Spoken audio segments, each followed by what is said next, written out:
and welcome back to FranklinCovey's On Leadership series. My name is Scott Miller, and I serve as your weekly host and interviewer. Today's guest is Tiffany Shlain, best-selling author, Emmy-nominated filmmaker, creator of the Webby Awards.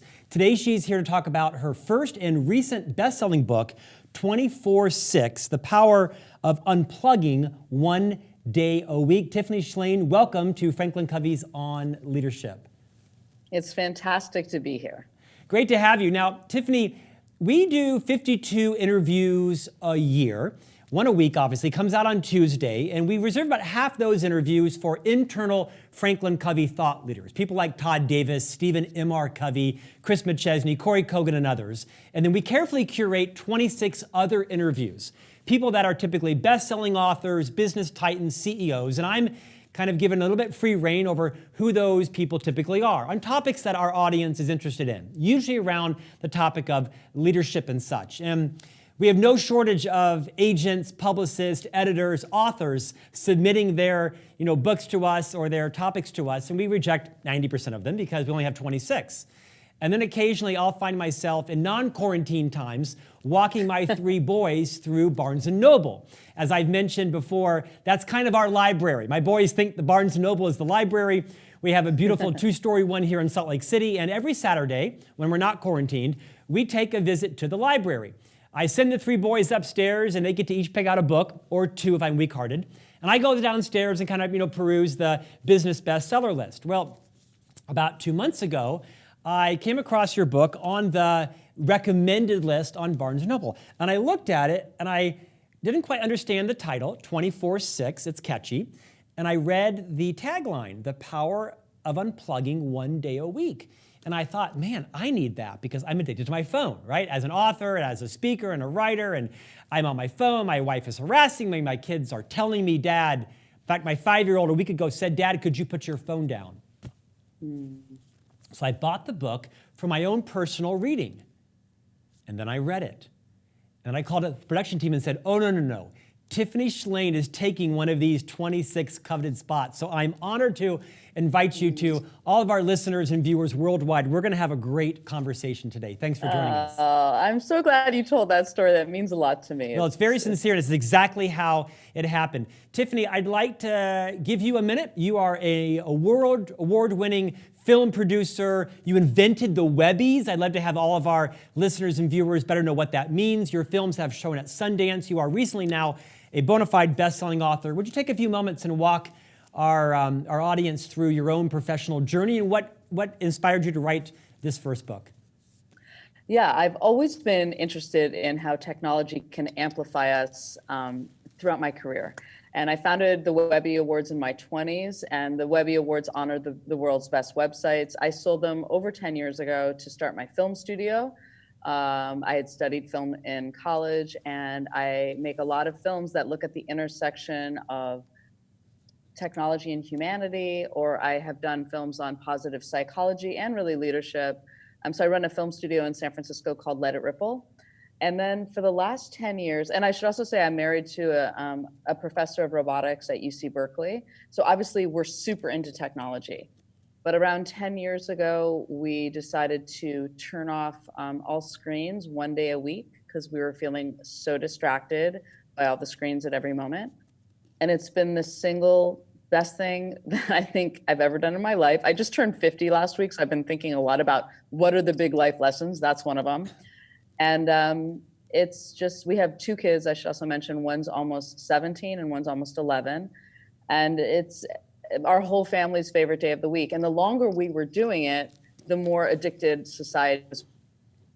There was a sense of urgency. Wow, I have to share this free and ancient practice, because we call it our tech Shabbat, but it's based on Shabbat, but we're coming at it from a non-religious perspective, which is also very exciting to me because it's really a way of life ritual, if you look at it that way. And it's brought so much creativity, productivity, well-being, so many things, connection, that I felt like an urgent thing to share this book, this idea in the form of a book, even though I've made many short films about it. Tiffany, when I first started to read the book and researched you more, I thought, oh my gosh, how can she write an entire book about unplugging one day? I'm going to read the first couple of chapters and I'll get the sense. And then No, you wrote a beautiful book, a very inspirational tome about the power of technology in our lives and the power of removing it for perhaps one day a week. You refer to yourself as a cultural Jew, not as a religious Jew. And you spend a lot of time in the book talking about the foundation of the Sabbath, if you will, or in the Jewish faith, the idea of Shabbat. And you mentioned that you call it the tech Shabbat. Talk to why the idea of a Sabbath, which isn't, just a Judeo-Christian idea. It's, Muslims have it, and many religions take Sabbath. Talk a bit about, and kind of level set for our audience, how the idea of Shabbat from your own cultural upbringing inspired the book. Yeah, the concept of Shabbat, which is a full day of rest. Now, if you're religious, you look at it as the fourth commandment. And, take one day of rest, which is above do not commit murder, which is pretty crazy if you think about the list of orders on how to live a good life. But again, I'm coming at it. The only people I knew that took a full day of rest were Orthodox Jews. And so it felt very far away from me because I'm a cultural Jew, I'm not religious, but I have great respect for all the religions I have great respect for practices that withstand thousands of years. So Shabbat is over 3,000 years old. All these different faiths observe a day of rest. But now in the 21st century, it's only really the observant religious people of that faith that do it. But I'm really interested in time and how this radical, innovative idea 3,000 years ago that a week would have an ending, that your work week would stop with one complete day of rest, and then you would start a new week. And I think that the more, and again, I'm culturally Jewish, and some Jews, if you're culturally Jewish, will maybe have a nice Friday night dinner, but I didn't know anyone that did a full day of rest. But I'll tell you, I felt like I needed it. And when we started doing it, it had such a profound effect on my life. And, in the same way that yoga and meditation, which of course has been brought into a lot of leadership and business worlds, is bringing back this ancient idea to be thought of in a new way, to bring back balance and productivity and mental focus back into your life. So I look at it really in the same way as I'm trying to bring an ancient wisdom in a new framing, because I think in our modern times, it's really screens are attached to so many things, and a lot of them work and stress and a lot of connection, but there's no separation and no boundaries. And what I'm really interested in is early on in my career, what was so exciting to me about technology is that it removed all the boundaries. You could work from anywhere. You could be sitting on a beach and work. You could do remote learning, all this stuff. But now I'm seeing that we need to recreate some boundaries. That, we fought very hard in America over 100 years ago for the concept of a weekend. And now we've pretty much given it away. You're available all the time to everyone, everything. There's a study that over 60% of people feel like they need to respond to their boss on the weekends. And as somebody who's run a company for over 25 years, the Webby Awards and a film studio, I don't want to burn out my employees. I don't want to burn out. And so that was a really huge change for me, is how much the ripple effect of me truly taking a weekend, truly unplugging from those screens, helped me as a person and as a leader and for my whole team. So that was a long answer, sorry. No, it was great. Tiffany, in a few moments, I'm going to have you literally recreate what the tech Shabbat looks like in the Shlain family, because the Millers are going to practice it this week. We'll talk about it. Okay. So you're going to guide the Miller family through kind of your tech Shabbat. You open the book talking about your father and your father's passing, and I want you to recreate that story. Before you do that, I'd like you to introduce our audience to a bit of your brand, the red lipstick and the hat, because there's a story behind that, and it's very tender. In fact, your book calmed me down. Most books incite me and motivate me to do more. I found myself kind of curling up on my sofa under a blanket, devouring your book prior to the preparation, realizing I need to do more of this. I need to do more of this. It really spoke to me. Would you talk about the significance that the red lips and the hat have in your own life from your grandparents? Yeah, I think that one thing you could say from my book is it talks a lot about family and narrative. Yes. And ritual and the power of those three things. And it's really important to know the narrative of your family history, grandparents on down. I'm Jewish, so it's very hard to know beyond our grandparents. A lot of my family died in the Holocaust. But my grandparents, so my grandmother always wore red lipstick. And I actually used to be made fun of when I was younger because I had very big lips before my face caught up to them. And she told me to wear red lipstick because people would pay attention to what I said. And I've never taken it off. And then my hat is from my grandfather, Grandpa Herman. She's Grandma Frances, different sides of my parents. And he always wore a hat, and he was a very eccentric, brilliant man. And when he passed away, he gave me his black beret, and I didn't take it off for years. And it has evolved into various forms of hats. And I feel like when I've got my hat on, I have my full power on. And so I've always worn a hat and red lipstick. So there you go. These are symbolic connections to your heritage, to your upbringing, to your family. It's a beautiful story. Your father, who passed away, was a surgeon and was a fairly well-known author and wrote a lot about the brain and science and such. And ironically, coincidentally, he actually succumbed to, of all things, brain cancer. You share a very tender story in your book about the final hours of your father's passing. Would you take a few moments, let everybody kind of sit into whatever it is they're doing and lean in and listen to Tiffany kind of recreate the final hours of your father's passing and what it meant to you? And a lot of us, I think, will be able to relate. Yeah, when my father was dying, and as you mentioned, he wrote a lot about the brain. And I learned everything about the brain from him. He literally brought a brain and formaldehyde to my 4th grade class, and he would teach me about it. And then my mother was a psychologist who would talk a lot about the psychology of the brain. So I really grew up thinking about the brain a lot and how it worked. And of course, having him get brain cancer of all things was the sad irony of all. But he actually knew everything that was happening as the cancer was affecting his brain. And on his final day, he lost his ability to speak, and he was in bed and we were all gathered around him. And there was so much being transferred with just our eye contact, and we were holding his hands. And it was like we were in this magnetic pole. And fortunately, we were incredibly close, and everything that I had wanted to tell him, I got to tell him in the 9 months of him dying. But that last day, I understood so deeply the power of eye contact. I mean, as a baby, it is the way that the brain grows, is when a parent looks into their child's eyes. That's how the synapses connect. And on the final moment, it was this very powerful connection with him. And something I write a lot about in the book is how worried I am that we're losing eye contact, that we're losing the true power of looking at people when we're talking to them because we're distracted by so many screens around us, and how vital it is for human connection to truly look at someone in the eye. It's a beautiful story. I don't know if you've read it, but Brian Grazer wrote a recent book about the power of eye contact and such, and he agrees with you that it's a lost communication art. In addition to a lot of very tender, relatable stories about your family and your culture and your upbringing, you also talk very eloquently about the horrifying statistics and the science around how much we're addicted. In fact, you talk about addiction versus, you use another word to talk about how we use technology. But the stats they're profound. I mean, the research shows that the average adult is spending close to 74 hours a week on screen time, and that we're checking our phones about every 12 times a day.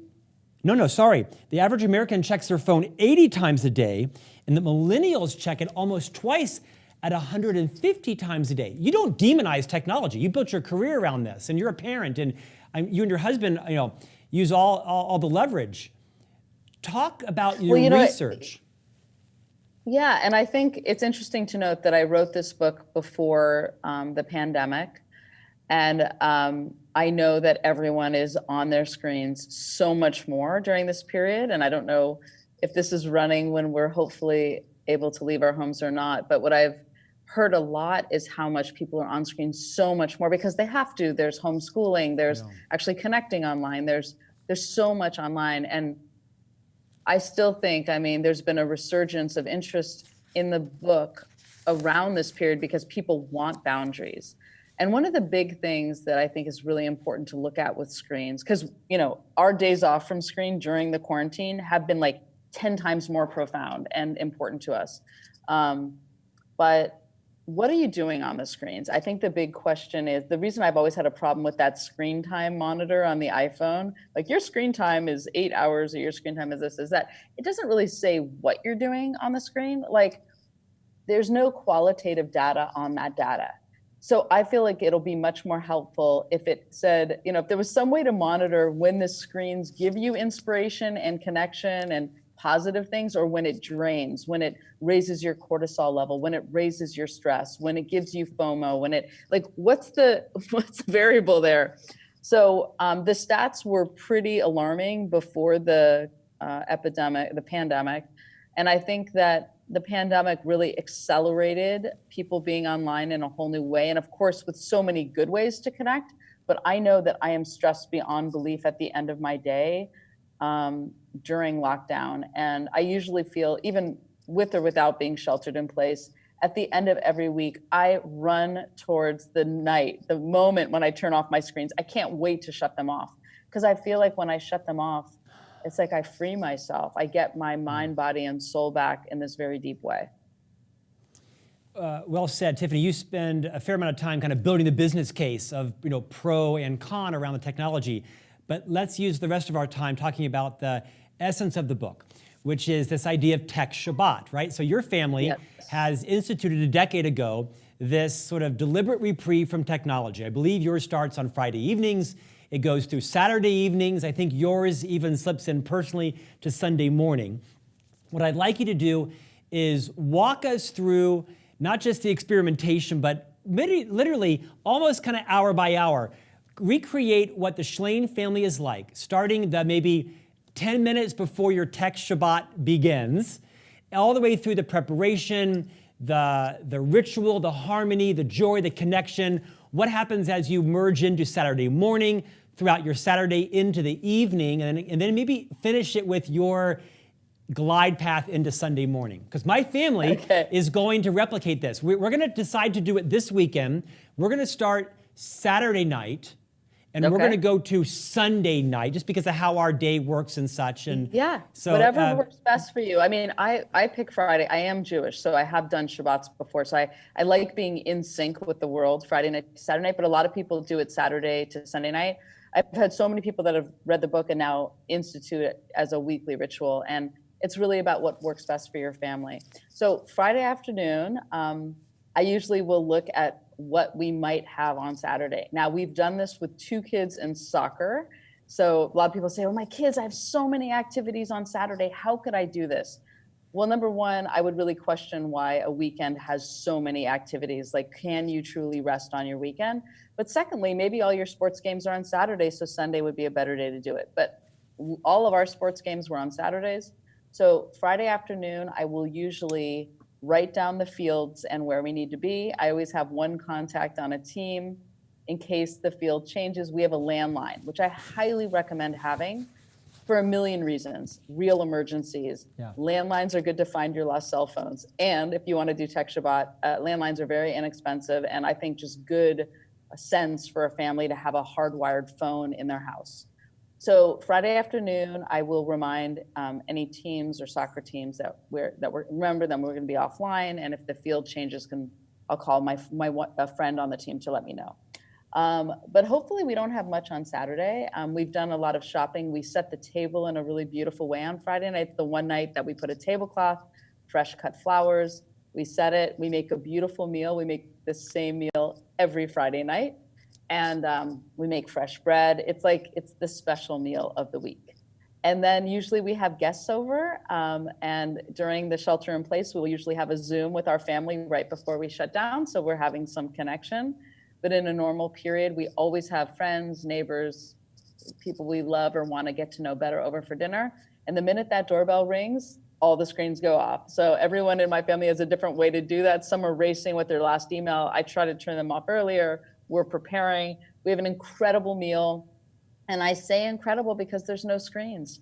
The conversations flow in a totally different way. We use conversation cards. We go around the table and we literally will ask people to say, what they're grateful for, what's one thing they learned this last week, one thing they want to let go of from this past week, and one thing they're looking forward to next week. So the whole concept of Shabbat is about a week.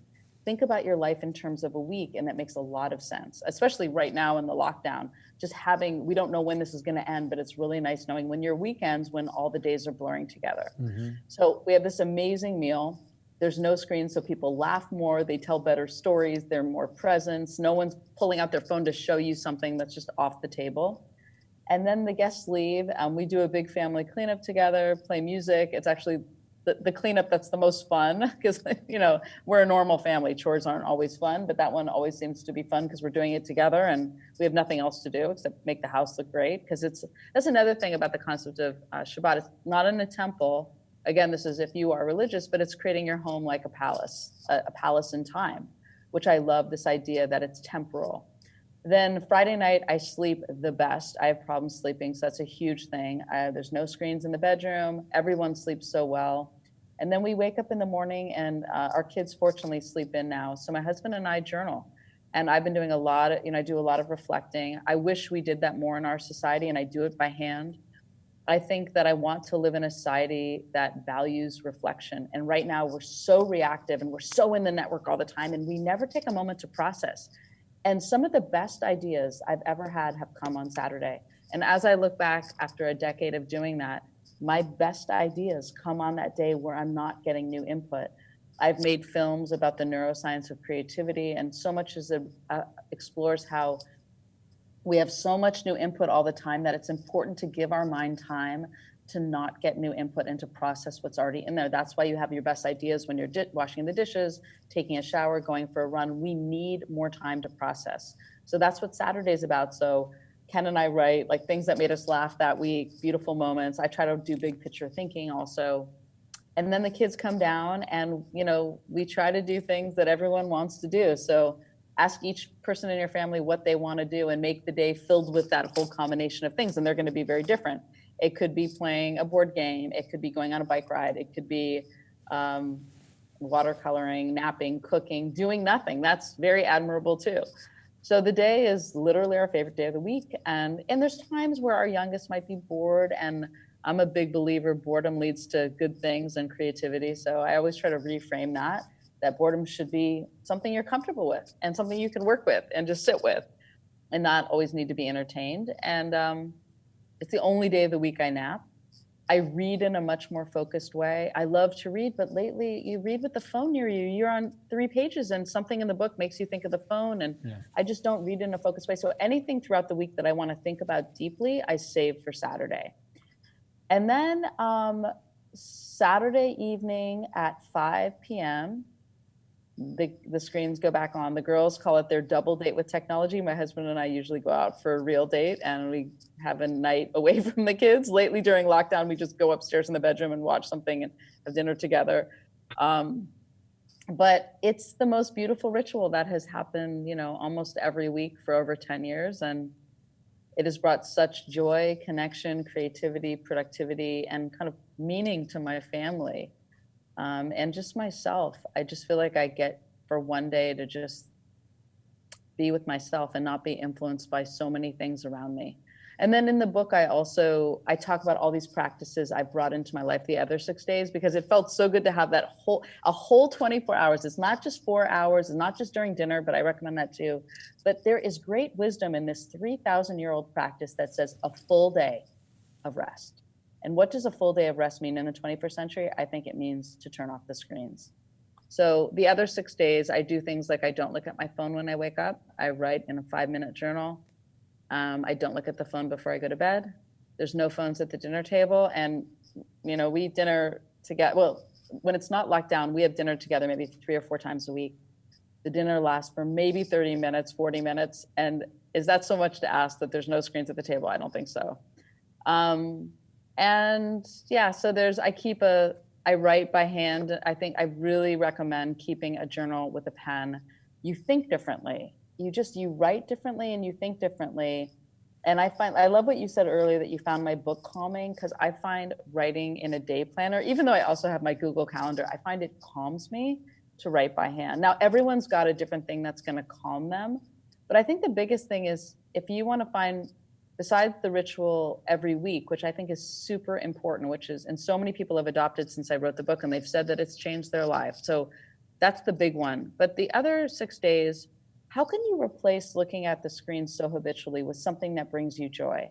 And I'm super into rituals. Rituals, I think, save us. Rituals bring such meaning to life. And so when I wake up, my ritual is to journal instead of flipping on my phone and looking at the New York Times app, which inevitably will stress me out, or a whole bunch of emails of things I have to do. I try to think about the day.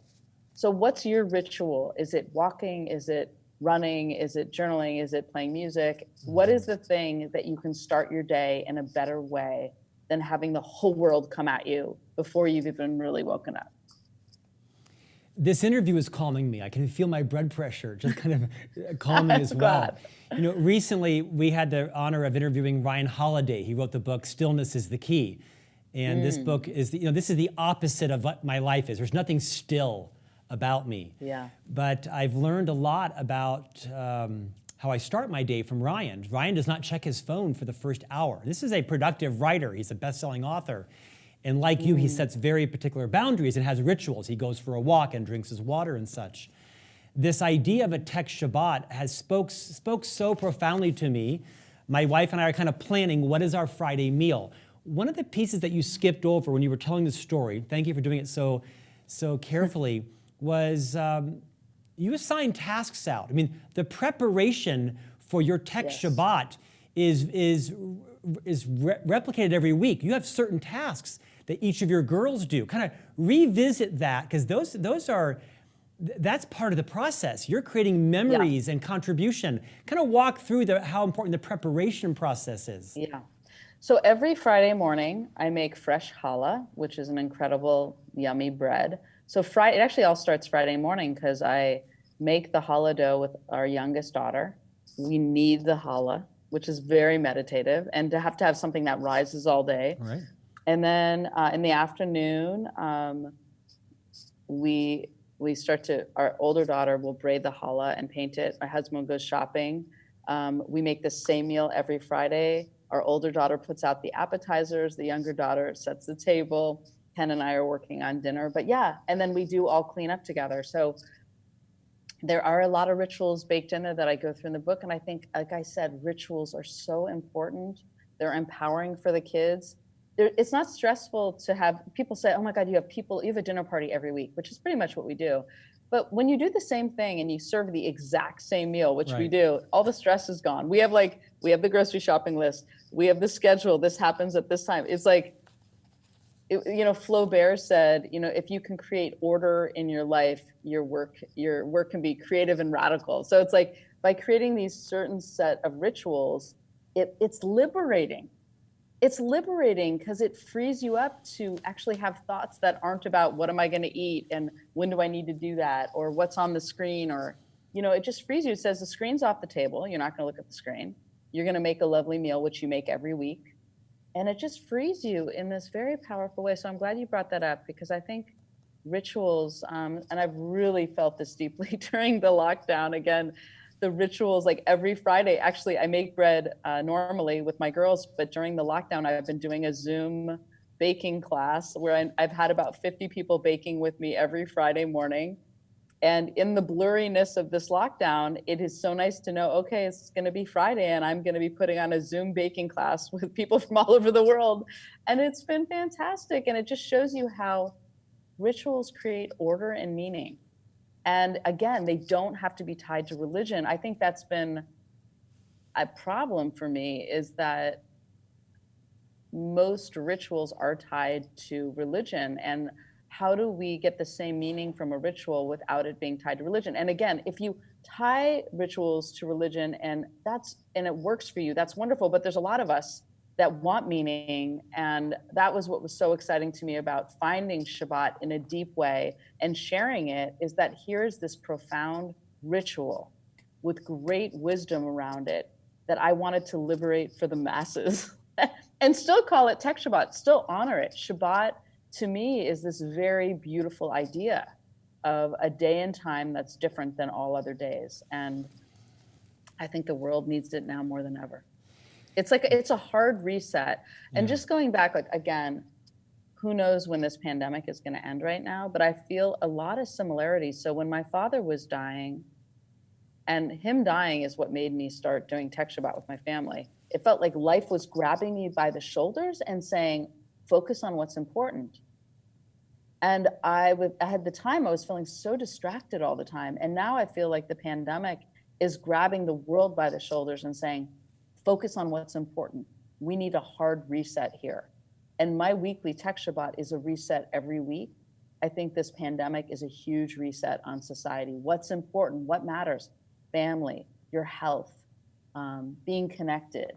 And we were all over the place. So how can you ground yourself in resetting yourself every week? Tiffany, there is a very famous author, Frances Mays. She was very popular in the 90s and 2000s. She wrote several books, including Under the Tuscan Sun, Bella Tuscany. I loved these books. They were just very calming.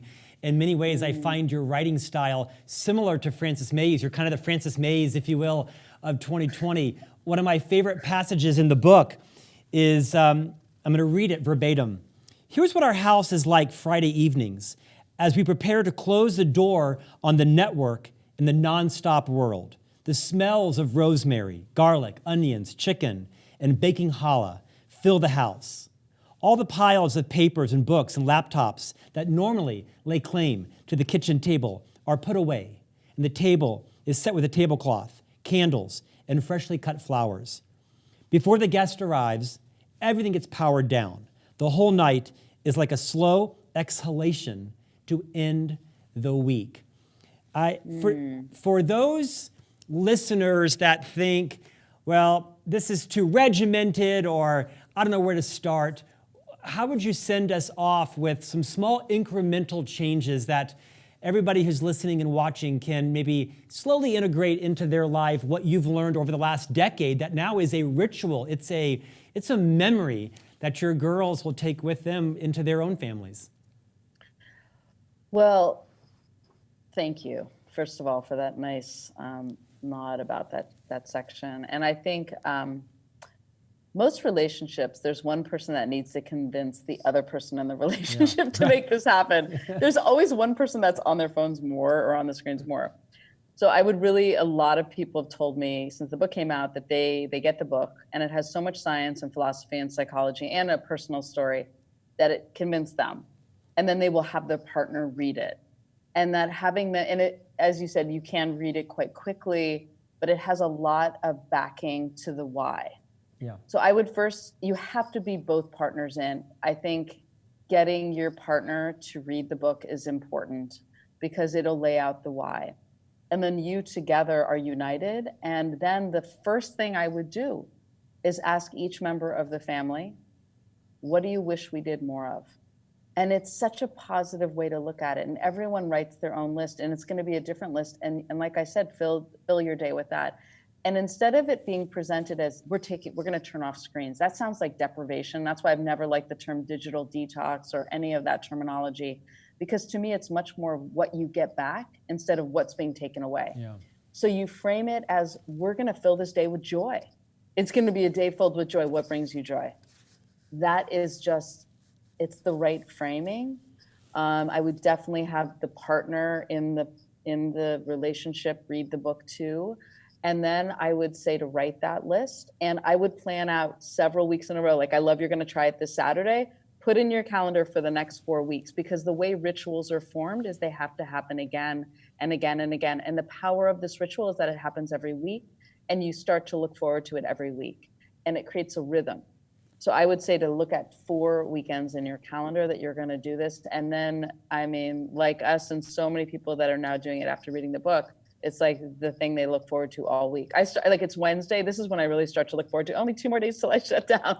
So I would say that would be my advice. And I would say to get a journal with pen and have that near your phone, pull that out instead of your phone all the time. Because it's such a habitual flick wrist. The second you're bored, the second you have a moment, you pull out the phone.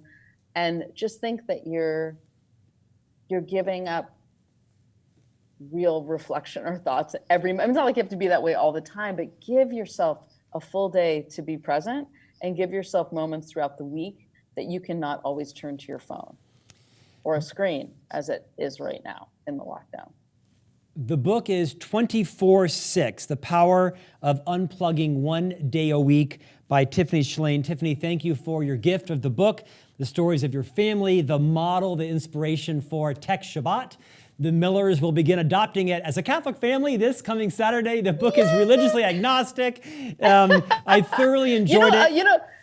One more thing I wanted to say is that I started a Facebook group called 24/6 Living, where if anyone has questions beyond after they read the book or after they watch this and they want to ask me, because after doing something for 10 years, people will often present me with a situation. What do I do in this situation? And I promise you, I probably know what I can propose to you. So I would recommend that too. But I'm so excited you are going to try it, and I want to hear how it goes.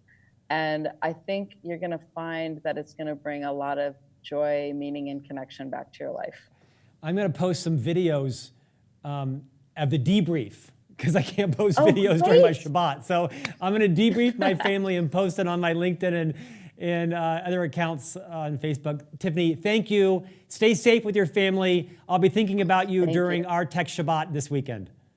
Oh, I'm so happy and so wonderful to talk to you. And thank you for all the beautiful words you said about the book. It really means a lot to me. Our pleasure. Tiffany Shlain, thanks so much. Thanks for joining us, and we'll see you back here after the Miller Tech Shabbat next week with a new guest on FranklinCovey's On Leadership series. If you're not subscribing, visit FranklinCovey.com, click on the On Leadership tab. It comes out every Tuesday, both in a video and audio format. You can access the podcast on all the major podcast platforms. Each week, the email includes a newsletter that has a downloadable tool from our vast leadership tool chest, as well as a blog written by me. Invite all your friends and family and colleagues to join us, and we'd love to hear feedback from you on your own Tech Shabbat starting this week. Thanks so much. We'll see you here next week with a new guest.